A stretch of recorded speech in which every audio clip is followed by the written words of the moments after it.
Hello to all student. आज हम gene उत्परिवर्तन के आणविक आधार के बारे में समझेंगे। बेसिक हम म्यूटेशन या जीन म्यूटेशन के बारे में स्टडी करेंगे। तो जो लोग फर्स्ट ग्रेड की तैयारी कर रहे हैं या असिस्टेंट प्रोफेसर की तैयारी कर रहे हैं और जो बच्चे या बीएससी में हैं, उन सब के लिए ये यूज़फुल होगा। और जो हिंदी मीडियम से विशेषकर तैयारी कर रहे हैं, जो हिंदी मीडियम से बिलोंग करते हैं, उनके लिए बेनिफिशियल है। यहाँ पर मैंने सब कुछ रखने की कोशिश की है, कोई भी कॉन्सेप्ट छोड़ा नहीं है।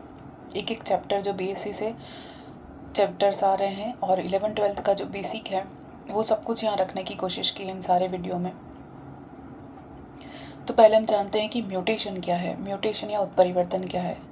किसी भी जीव में अचानक उत्पन्न हुए वंशानुगत परिवर्तन, यानी कि किसी भी जीव में अचानक से कोई चेंजेस आ रहे हैं और वो आने वाले चेंजेस कैसे हैं, वंशानुगत हैं या हेरिटेबल हैं। जो उत्परिवर्तन जो मेंडेलियन विसंयोजन व पुनर्योजन के अतिरिक्त होते हैं, यानी कि जो मेंडेलियन विसंयोजन हमने पढ़ा और रिकॉम्बिनेशन जो हम आगे पढ़ेंगे, उनके अलावा भी कुछ ऐसी चेंजेस होते हैं या हो सकते हैं जो कि किसी भी ऑर्गेनिज्म के बनावट में, रूप में, आकार में, उनके स्वरूप में परिवर्तन ला सकते हैं। तो ऐसे चेंजेस को, ऐसे परिवर्तनों को हम क्या कहते हैं? म्यूटेशन या उत्परिवर्तन कहते हैं। यानी कि इनके परिणाम स्वरूप जो संतति है या ऑफस्प्रिंग है, उनके रूप में, आकार में, बनावट और स्वरूप में बदलाव आ जाता है और इनमें जीन का लक्षण प्ररूप भी बदल जाता है। यानी कि जीन्स में चेंजेस आना, जेनेटिक जो उनका पैटर्न होता है, उस पैटर्न में बदलाव आ जाना उत्परिवर्तन कहा जाता है। तो उसको सबसे पहले स्टडी किसने किया था? सबसे पहले ह्यूगो डी व्रीज जो वैज्ञानिक थे, उन्होंने उत्परिवर्तन शब्द का प्रयोग किया और उन लक्षणों प्ररूपी परिवर्तनों के लिए किया था जो वंशागत थे। यानी उन्होंने ऐसे चेंजेस को स्टडी किया जो कि पीढ़ी दर पीढ़ी आगे जा रहे थे, हर संतति में आगे जा रहे थे, हेरिटेबल थे। तो सभी जानते हैं कि ह्यूगो डी व्रीज ने उत्परिवर्तन शब्द का प्रयोग किया था।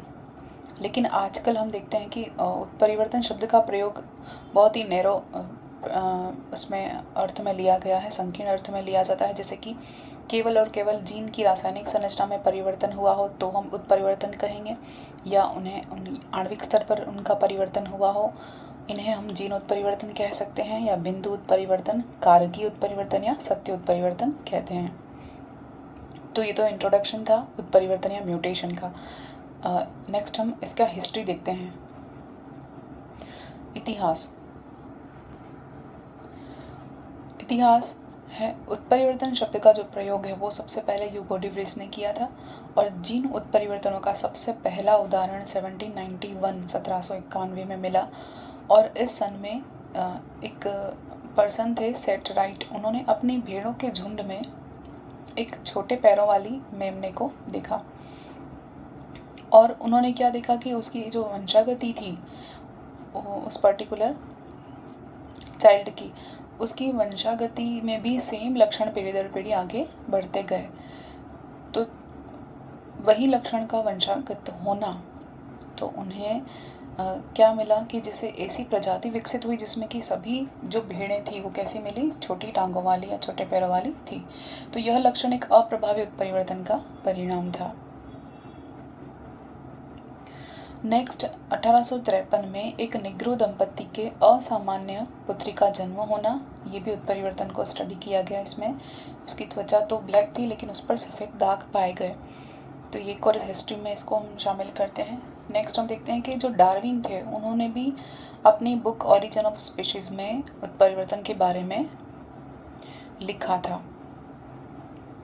फिर हम देखते हैं कि सबसे पहले 1900 और 1910 में, कहीं आपको 1910 मिलेगा, कहीं अलग अलग बुक्स में अलग अलग सन दिए हो रखे हैं, 1900 भी मिल सकता है। तो उत्परिवर्तन का अध्ययन जो है वो मॉर्गन ने किया था कि उन्होंने ड्रोसोफिला मेलानोगास्टर पर अपना कार्य शुरू किया। यानी कि सबसे पहले स्टडी किसने किया उत्परिवर्तन के बारे में? तो उन्होंने किया मॉर्गन ने।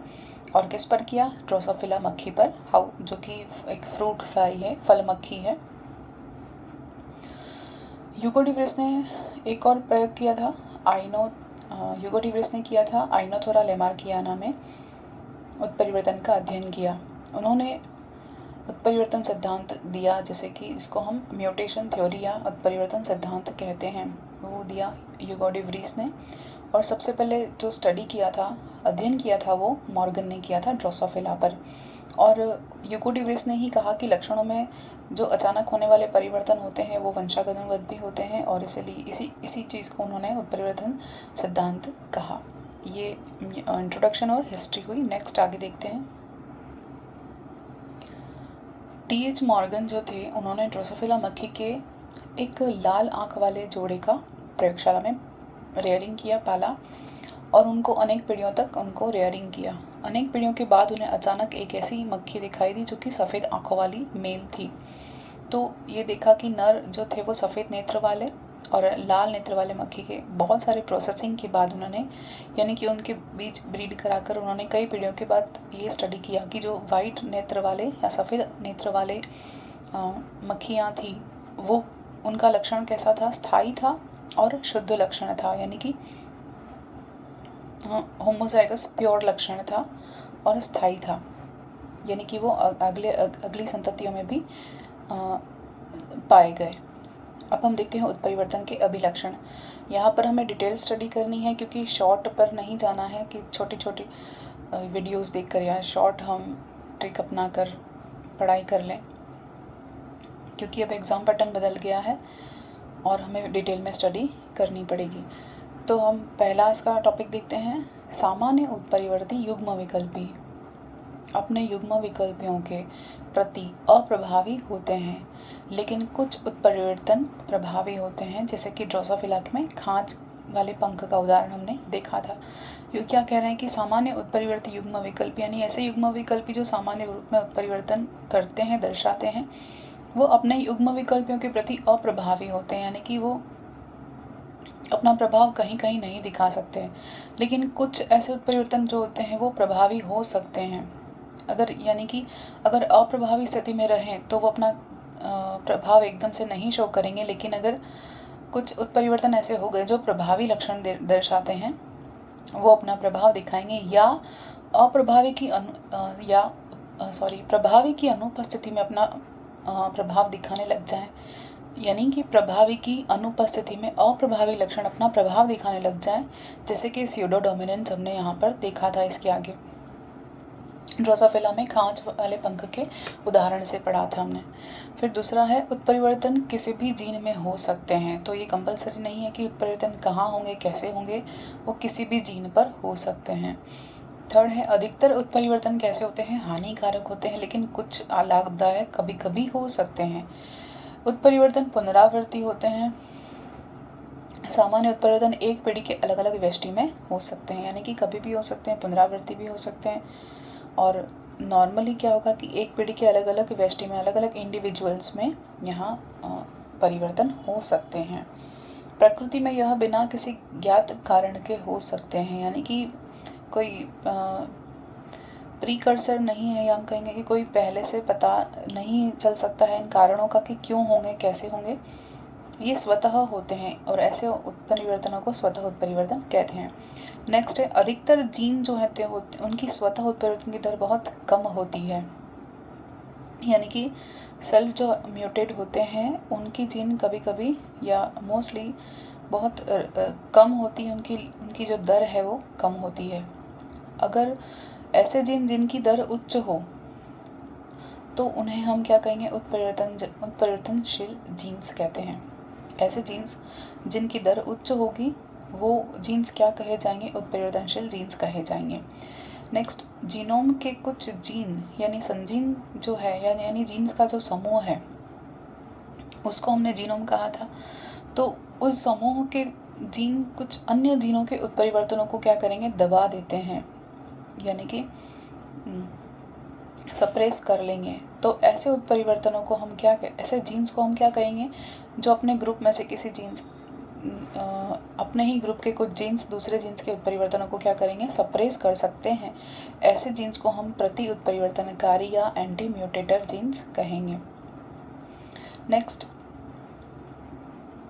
जीन्स की सूक्ष्म संरचना विश्लेषण से पता चला है कि उत्परिवर्तन समान लक्षण प्ररूपी उत्पन्न करते हैं और एक जीन में अलग अलग स्थलों पर हो सकते हैं। यानी कि सूक्ष्म संरचना विश्लेषण से पता चला है कि यानी इसकी माइक्रो स्टडी स्ट्रक्चर से पता चला है कि उत्परिवर्तन क्या है, समान लक्षण प्ररूपी उत्पन्न करते हैं और एक जीन में अलग अलग लोकस पर हो सकते हैं। जिन लोकस या स्थलों पर इनकी दर उच्च होती है वो स्थल क्या कहे जाएंगे, हॉटस्पॉट या तप्त स्थल कहे जाएंगे। कुछ कारक जैसे कि भौतिक रासायनिक कारक उत्परिवर्तन को प्रेरित करेंगे, इंड्यूस करेंगे, उन्हें क्या कहेंगे, म्यूटाजेंस कहेंगे। एक ही जीव के किसी भी कोशिका या ऊतक में उत्परिवर्तन हो सकते हैं और प्रेरित उत्परिवर्तनों की दर वातावरणीय कारकों द्वारा प्रभावित होती है। नेक्स्ट, अधिकतर उत्परिवर्तन युग्म विकल्पी, बहुविकल्पी और बहुप्रभाविता वाले होते हैं। नेक्स्ट, उत्परिवर्तन अग्र व उत्क्रम दोनों दिशाओं में हो सकते हैं। ये भी हमने देखा हुआ है, गुणसूत्रीय उत्परिवर्तन में देखा था कि उत्क्रम भी हो सकते हैं, यानी कि विपरीत भी जा सकते हैं। नेक्स्ट, उत्परिवर्तन का अभिज्ञान यानी डिटेक्शन ऑफ म्यूटेशन। तो म्यूटेशन को हम कैसे डिटेक्ट करेंगे कि म्यूटेशन हुआ है, हम कैसे फाइंड करेंगे, तो उसके लिए कुछ मेथड्स हैं। सबसे पहले है CLB method in Drosophila. Next है मुलर 5 मेथड। नेक्स्ट है जुड़े हुए X क्रोमोसोम और नेक्स्ट है घातक या दृश्य अलिंगी सूत्रीय उत्परिवर्तनों की पहचान। तो 1 बाय 1 हम एक एक करके देखेंगे। CLB method in Drosophila. First हम देखते हैं CLB मेथड। इस विधि में CLB प्रभाव का प्रयोग किया गया। CLB क्या है देखते हैं। सबसे पहले विषम युग्मजीय अवस्था में एक व्युत्क्रमण के रूप में जीन विनिमय विरोधक यानी क्रॉस ओवर सप्रेसर, उसको हम C से रिप्रेजेंट कर रहे हैं। तो क्रॉस ओवर सप्रेसर या क्या है, C, इसका पाया जाना, ये सारे लक्षण हैं। फिर नेक्स्ट है X क्रोमोसोम पर विषम युग्मजीय अवस्था में एक अप्रभावी घातक जीन का उपस्थित होना, यानी लेथल एक जीन का प्रेजेंट होना, जिसको हम यहाँ पर L से रिप्रेजेंट कर रहे हैं। नेक्स्ट, सक्रिय नेत्र के लिए बेयर्ड आई एक प्रभावी सूचक जीन, जिसको हम B से रिप्रेजेंट कर रहे हैं। तो यहाँ पर हम देखेंगे कि एक फीमेल CLB मक्खी है जिस पर ये तीनों कैरेक्टर पाए जा रहे हैं। CLB से हम इसको डिनोट कर रहे हैं। इस मक्खी के दोनों X क्रोमोसोम में से एक पर ये तीनों लक्षण पाए जा रहे हैं, यानी दोनों X क्रोमोसोम है, फीमेल है, उसमें से एक क्रोमोसोम पर क्या है, ये CLB वाले कैरेक्टर पाए जा रहे हैं और दूसरा वाला क्या है, सामान्य है। दूसरा जो X क्रोमोसोम है वो कैसा है, नॉर्मल है। तो इस उत्परिवर्तन को जानने के लिए क्या किया, इसको फाइंड करने के लिए हमने कि एक क्रोमोसोम पर तो CLB कैरेक्टर है और एक नॉर्मल है फीमेल में, तो उसको फाइंड करने के लिए हमने क्या किया, एक मेल ड्रोसोफिला को हमने विकर्णित किया, यानी कि उसको रेस के द्वारा उसको इंड्यूस किया और ट्रीट किया, जिनका संकरण हम CLB मादा के साथ कराते हैं। तो इनसे जो संतति प्राप्त हुई, उस प्राप्त संतति में CLB नर जो संतानें थी उनकी तो स्वतः ही मृत्यु हो गई, क्योंकि उनमें एक क्रोमोसोम नॉर्मल था लेकिन एक कैसा था, CLB था, और एक क्रोमोसोम कैसा था,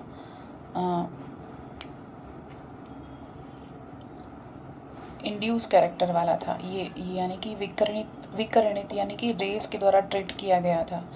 तो जो मेल थे वो तो मर गए और CLB मादा ड्रोसोफिला का पुनः सामान्य नर से संकरण कराया गया, यानी CLB मादा का वापस से हमने संकरण कराया। तो हमने क्या पाया कि जो संतति है उनमें नर मक्खी में 50% की मृत्यु हो जाती है और CLB गुणसूत्र के कारण हो जाती है। फिर शेष जो 50% नर मक्खी हैं उनमें गुणसूत्र कैसा होगा, X होता है। तो जिनमें उत्परिवर्तन हो भी सकता है या नहीं भी हो सकता है, या घातक हो सकता है या नहीं हो सकता है। तो घातक उत्परिवर्तन होगा तो जो बचे हुए मेल हैं 50% वो भी मर जाएंगे, यानी उत्परिवर्तन प्रेरित हो जाने पर सारी की सारी जो मेल हैं ड्रोसोफिला उनकी डेथ हो जाएगी। यदि घातक उत्परिवर्तन नहीं हुआ तो 50% मेल जीवित रहेंगे, और अगर घातक उत्परिवर्तन शो हुआ तो 50% मेल क्या हो जाएंगे, बच जाएंगे। अगर शो हुआ तो मर जाएंगे सभी के सभी। इसको हम फ्लो चार्ट से देखते हैं कि जो फीमेल है उसमें एक कैरेक्टर कैसा है, ये क्रोमोसोम जो है वो CLB यानी कि ये जो 3 फैक्टर हमने यहाँ पर लिखे थे, एक घातक जीन वाला है, एक क्रॉस ओवर सप्रेसर वाला और एक बैड आई वाला है। तो ये तो CLB हो गया है क्रोमोसोम, और ये कैसा हो गया, नॉर्मल हो गया। यहाँ पर मेल है वो कैसा है, नॉर्मल है लेकिन रेज्ड वाला है, यानी कि विकिरण से इनको इंड्यूस्ड कर रखा है। अब इनके गैमेट्स यहाँ पर फाइंड किए हमने। यहाँ पर ये CLB वाला कैरेक्टर रहेगा। तो जब इन ये दोनों गैमेट्स हैं वो फीमेल, दोनों फीमेल को फर्टिलाइज करेंगे, तो यहाँ पर हमें क्या मिलेगा, CLB जो मिलेगा 50% ये फीमेल मिलेंगी। यहाँ पर जो मेल मिलेंगे, फीमेल मिलेगी वो सामान्य मिलेगी, यानी कि CLB कैरेक्टर यहाँ नहीं है। यहाँ हमें क्रॉस से क्या मिला, एक CLB कैरेक्टर मिला और एक इंड्यूस्ड कैरेक्टर मिला। तो ये क्या हो जाएगा, इनकी डेथ हो जाएगी। ये जो मेल है इनकी क्या हो जाएगी, डेथ हो जाएगी, क्योंकि ये इंड्यूस्ड है, रेज्ड वाले हैं, और एक CLB कैरेक्टर है। तो इन दोनों का कॉम्बिनेशन क्या हो जाएगा, जो मेल हो जाएंगे, यानी लिथल कैरेक्टर मिल गया इनको, तो ये क्या हो जाएंगे, इनकी डेथ हो जाएगी। और यहाँ पर जो मेल होंगे वो नॉर्मल होंगे, क्योंकि ये यहाँ पर क्रोमोसोम नॉर्मल मिल रहा है, यहाँ पर इंड्यूस्ड है लेकिन CLB कैरेक्टर नहीं है। तो यहाँ पर मेल जो हो जाएंगे वो नॉर्मल संतति मिलेगी, यहाँ पर इनकी मृत्यु हो जाएगी, और ये जो फीमेल यहाँ पर मिलेगी उसमें से एक CLB और एक नॉर्मल है। अब हमने क्या किया, सेकेंड वाले फेज में एक नॉर्मल मेल और एक CLB के बीच में हमने क्या कराया, क्रॉस कराया। यहाँ पर हमने देखा था कि CLB की मृत्यु हो जाती है, CLB मादा ड्रोसोफिला पुनः सामान्य नर से संकरण कराता है। तो यहाँ पर हम वापस यही कर रहे हैं कि CLB मादा ड्रोसोफिला का हम क्या कर रहे हैं, पुनः नर से संकरण करा रहे हैं। तो ये रही CLB मादा, और इसको हम वापस से क्या कर रहे हैं, नॉर्मल मेल से हम इसको क्रॉस करा रहे हैं। इस क्रॉस कराने के बाद हमने जो गैमेट्स यहाँ पर फाइंड किए, ये गैमेट्स आ गए। अब यहाँ पर ये जो मेल है वो दोनों एग्स को यहाँ पर फर्टिलाइज करेगा। तो यहाँ पर हमें क्या मिला, CLB कैरेक्टर 50%, यहाँ पर ये CLB कैरेक्टर मिलेगा, और एक नॉर्मल, यानी कि यहाँ पर सामान्य मादा होंगी और यहाँ पर CLB मादा होंगी। यहाँ पर जो लिथल कैरेक्टर अगर आया इंड्यूस्ड वाला, तो यहाँ पर भी CLB है, तो इसके साथ यहाँ पर क्या हो जाएगी, मेल की मृत्यु हो जाएगी। और यहाँ पर अगर lethal character, induced lethal character आया, और ये तो नॉर्मल के साथ फाइंड करेगा, लेकिन अगर यहाँ पर इंड्यूस्ड कैरेक्टर आया, इंड्यूस्ड के साथ अगर रही, यानी कि लिथल कैरेक्टर आया, तो क्या हो जाएगी, उनकी मृत्यु हो जाएगी। अगर घातक उत्परिवर्तन प्रेरित हुआ तब तो इनकी मृत्यु हो जाएगी, वरना ये क्या करेंगे, नॉर्मल रहेंगे। क्योंकि सेकेंड फेज में हम क्या करा रहे हैं, मेल तो हैं लेकिन नॉर्मल हैं, लेकिन यहाँ पर तो वही CLB मादा ही है, CLB मादा के साथ ही हम नॉर्मल मेल का यहाँ पर इंड्यूस करा रहे हैं। यहाँ पर नॉर्मल है, विकिरण से प्रेरित नहीं है, इंड्यूस्ड कराया गया नहीं है।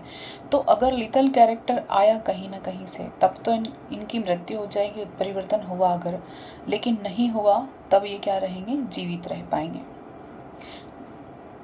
सारे के सारे मेल जीवित रह पाएंगे। इनकी तो मृत्यु हो ही जाएगी, लेकिन ये जीवित रहेंगे।